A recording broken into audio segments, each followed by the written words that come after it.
ఉత్కంఠభరితంగా సాగిన పోరులో లక్నో సూపర్ జెయింట్స్పై ఆతిథ్య ఢిల్లీ క్యాపిటల్స్ అద్భుత విజయం సాధించింది. ఇక్కడి ఏసీఏ స్టేడియంలో సోమవారం రాత్రి జరిగిన ఐపీఎల్ మ్యాచ్లో టాస్ ఓడి తొలుత బ్యాటింగ్కు దిగిన లక్నో సూపర్ జెయింట్స్ బ్యాట్స్మెన్లో మిచెల్ మార్ష్ మొదటి ఓవర్ చివరి బంతిని సిక్సర్గా మలిచి ఖాతా తెరిచాడు. స్టార్క్ వేసిన రెండో ఓవర్లో మక్రమ్, మార్ష్ చెరో సిక్సర్ బాది స్టేడియాన్ని హోరెత్తించారు. ఐదో ఓవర్లో విప్రాజ్ నిగమ్ వేసిన బంతిని మక్రమ్ సిక్సర్ కొట్టేందుకు యత్నించి అవుటయ్యాడు. అదే ఓవర్లో ఎల్ఎస్జీ 50 పరుగులు పూర్తి చేసింది. ఓపెనర్ మార్ష్ 21 బంతుల్లో 5 బౌండరీలు, 4 సిక్సర్లతో హాఫ్ సెంచరీ చేశాడు.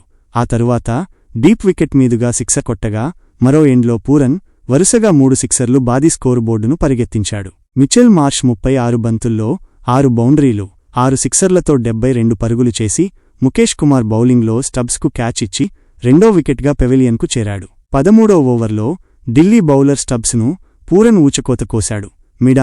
మిడ్ ఆఫ్, లాంగ్ ఆన్ మీదుగా వరుసగా 4 సిక్సర్లు, 1 బౌండరీతో 30 పరుగులు రాబట్టాడు. కెప్టెన్ రిషబ్ పంత్ క్రీజులోకి వచ్చి 6 బంతులు ఆడి పరుగులు చేయకుండానే అవుటయ్యాడు.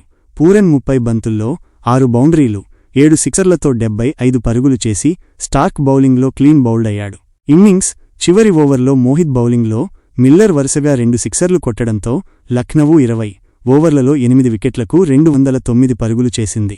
210 పరుగుల లక్ష్యంతో బ్యాటింగ్ ప్రారంభించిన ఢిల్లీ వరుసగా వికెట్లు కోల్పోయింది. డుప్లెసిస్ 29, అక్షర్ పటేల్ 22, స్టబ్స్ 34 కొంతసేపు మెరిశారు. కానీ స్టబ్స్ అవుట్తో మ్యాచ్ చేజారినట్లు కనిపించింది. అప్పుడు అశుతోష్ శర్మ, అజేయ 66 నాటౌట్, విప్రాజ్ నిగమ్ 39 పరుగులతో మ్యాచ్ను మలుపు తిప్పారు. చివరి ఓవర్లో 6 పరుగులు కావాల్సి ఉండగా అశుతోష్ మూడో బంతిని సిక్సర్గా మలిచి ఢిల్లీకి అద్భుత విజయాన్ని అందించాడు. ప్రేక్షకులు కరతాళ ధ్వనులతో అతన్ని అభినందించారు.